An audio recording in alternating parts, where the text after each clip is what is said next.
フルカウンター Alright lads, welcome back to the Grand Cross video, and today actually is the 3rd of March, even though I'm uploads on the 4th, so allow me. But today is a big day because it now marks the 2-year anniversary of when Grand Cross did release globally, and when I started uploading this game 2 years ago today. So boys, it's been a long while. I can't believe we've gotten this far in the game already, and we're getting near the end of like at least the new season, so I'll make a video about that later on. But today we're going to break down what we're getting for a global anniversary because it is out already on JP. They're lucky, they're celebrating the global update before us, which just doesn't make any sense. But regardless, if you're not keeping up to date about the JP side of the game, today's video we're going to break down everything we are going to be getting. So let's just start off with probably one of the biggest ones, at least for me. Alright, so the first big thing you're going to notice is the new login screen, and oh my days, this is really nice. I don't know what it is, maybe it's just Diane's massive thighs, but this one looks really sick. I do like the Diane's cut in, and yeah, them falling down. The only thing that ruins it is just the one back here, because they reused the same assets they had in the past, so that one kind of throws me off a little bit. But overall, this is really nice. I like this one. The next big change, and probably the one I'm most looking forward to, is you can now change a hero to Megellda. Only her for some reason, but I'm assuming with every big major update, they're going to be adding some characters because they all have different unique animations. So as you can see on screen right now, you can change to Megellda. It's just her, but to be fair, she is a really fan favorite, and she has kind of a unique gimmick in the game, you could say, with her actual facial expressions. They're definitely more like anime-like, so they made a really good choice by adding her first. But you can see on screen now, her actual animations, which she does give you a gift, is actually kind of nice. So yeah, as soon as the update does drop, that's the first thing I'm doing, is changing my character model to her. Alright, so we're going to speedrun this because I think I just talked for too long. But essentially, the banner is very good. 0.25 rate for the characters, or for the festival units. It's only 1% overall. Good filler rate. Barn, King, Escanor, just top tier characters. The filler rate's not too bad. The middle part you don't really care too much about. But there are some treats in here with Brunhild, Arthur. Don't really care too much about these two, but they are the rare ones, so you don't mind getting them a few times. And the big two at the bottom is Megellda and also Sario, who is still not been added to the actual part 1 tickets yet, or I guess the tickets in general. She is supposed to be added, so save your tickets, I guess. But moving on, we have a free banner, which is really insane, man, because look at the filler rate. It's just full of giants, so they're really emphasizing giants for this patch. However, none of them are actually that great. If you've not leveled them 80 yet, then you're going to get a free upgrade and get some more box CC. But essentially, you can pull Howling Matrona, but do not worry if you do not pull her, because you can guarantee her for free if you do not get her. So literally, they make it easy. If you are a new player and you can't defeat floor 3 of the Berger, or even floor 1 and floor 2, if you get this Matrona for free, you are literally going to be balling. And also, if you get Megellda, who's also on the Diane banner, and you can also use Diane with King, lads, they're setting you up right now easy to defeat floor 3. There aren't any excuses, unless you summon from Malaskala. Then you're probably taking an L. But you can also guarantee an Archangel. I'm not going to go too much detail, but if you want an opinion who to pick, if you haven't already got them all 6/6 yet, it's Pro Sario, the Tamiel, they're the go-to ones, basically. But the only good character on this banner, to be fair, is definitely Ragnarok the Diane. She's still really good, man. Underrated as hell. This Diane ain't too great, but you might want to get a 6/6. She's a Halloween unit, so she's a bit rare, so I actually wouldn't mind getting a 6/6. It's just to have a collection purpose, really. But yeah, other than that, the banners, yeah, not too great, but it's a free banner, so you can't complain. Going over to Diane, this one's quite complicated, so I'm going to kind of explain it quickly, but this skill is nothing new. It's the exact same skill as Golfer. Basically, just reverse detonate. You do more damage per orbs, and if you have +4 orbs, you are going to get a drain. To be fair, this is really good. You'd rather have this skill than have manual drain, which is the one that Terry and the Mortamio has. It's just so little damage. This skill actually does a lot of damage, and it goes with a passive. But the taunt skill doesn't seem too complicated, because it isn't. It's literally just a taunt skill with basically increasing HP related stats, which is kind of good when you get to a tier 3, because it does increase your lifesteal, which is going to go real well passive. But the passive adds so much towards the taunt, because what the passive is, you can see it on screen right now, it's a massive bunch of text. But essentially, whenever she takes damage or her ally takes damage, she increases her actual damage dealt by 10% up to 50%. There's once again grade debuff, so don't worry about them getting removed. You're gonna have that basically forever. I don't believe they disappear, so yeah, I think they are forever. So you literally get attacked 5 times, you'll do maximum damage.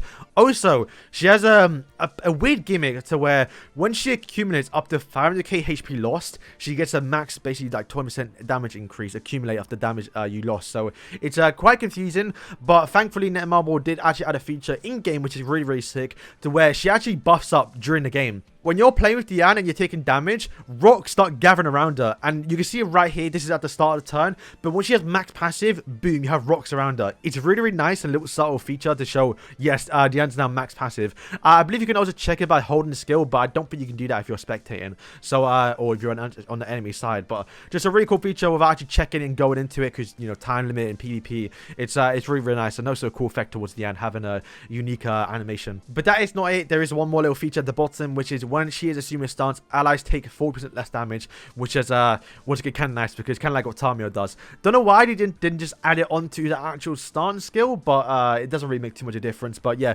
so 40% damage reduction, which is massive. You're also just increasing damage too. You're also just it's insane. This character is really, really good. However, it's not a must summon. If you don't care about Diane, then you don't need summon. Literally, this is more of a fan unit. She's really, really good. And if you want to use in PvP, you can still get top tier with her. But she's not meta changing. You don't need her in the team like you had Trait and Melee, Barn, even King and Margaret. So you can skip this one. Like, being rude, you can skip it because we do know what's coming in the future. And that is 3 characters. Well, 3 updates, basically. So the first one, which could be coming literally right after this banner.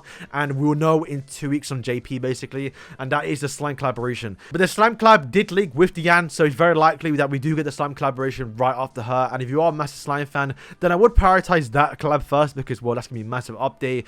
And, well, collaborations, they don't return too often. Diane, you can buy in the coin shop and basically get her in basically 2 festivals time. She's yeah, you can get her, where Dark or Demon Lord Ramiro, you may not get him. So yeah, you want to maybe want to prioritize that. The next one is Light Elizabeth. We don't know when she's coming. She might be next. Who knows when she's coming? But if you like that character more and you want to get the light character first, then you could save towards her. And the big one, because we are getting chapter 21, which is a really, really good chapter, man. We are getting, well, not getting anytime soon, but we did get teased of literally Holy War Esterosa. Now, who knows when this guy's going to come, but we can see his animations, his ultimates in game, his models in game, his actual animations. We can basically see him in game, but we don't know what he does. But if you are a massive fan, seeing him in game will give you so much hope to where he might come soon, and that might be enough for you to save basically a month or 2. So yeah, if you are a Holy War Esterosa fan, then maybe save for that one, because to be fair, I didn't care about him, but seeing his animations, bro, they're top tier. Like, they're actually so sick, bro. Like, so I wasn't gonna summon, but I might summon her because yeah, them animations are just too sick. We are also getting 1 free multi for Diane, but also basically 23 multis with the actual free multi banner, which is kind of nice. We are getting the mine return thing. You get the gimmick we've seen this before. It's free rewards, it's whatever. Also, with the update, we are getting this new boss, which was designed by the creator of 7 Days Sins. He looks alright. It's nice to get some new bosses every once in a while, rather than just the reskins. So, yeah, not too bad. Honestly, this is the first time versing the boss. I'm not doing a guide here, but let's just see his animations right now, because I do believe this boss is actually really, really hard, which is kind of a weird thing to say, because we were basically with SA6 and level 90. It's kind of uncommon, but yes, this boss is apparently really, really hard, so we'll see when it comes to global. Lastly, a really cool feature that I just found out right now, but there's a new sort feature, so you can now see the affection. So right now, obviously on JP, I don't really care too much, but on global, it's quite annoying if you've ever done it to go for every single character manually. It's quite annoying, just check it. So at least right now, if there is a character missing for affection, you can now just check it and max it out straight away. You can also check right here the actual passives, which just looks so sick. Like, I don't know what it is. It actually just looks so cool. And then you can now check the ultimate levels as well, so you can see if they're maxed out. Really cool feature as well. And the relics too. And speaking of relics, we now have Fairy Relic. So the old King got one, I believe Fat King got one too. Also Hellbrim, which is actually a really good one, which increases Fairy's basic stats by 20%. Really good relic to get. And yeah, that is basically it for the update. So boys, let me know if you're excited for this update, man. I cannot wait for it, because just being behind JP is so annoying. This Diane looks really, really good. I'm kind of excited to see Megellda in game as well. Trying to get the Megellda again in the banner, and see how the summons do go, especially with the new chapter. Built up so much hype towards Holy Westerosa and also Arbus. It's a really good time to be playing Grand Cross, man. So yeah, boys, thank you for watching, and yeah, peace.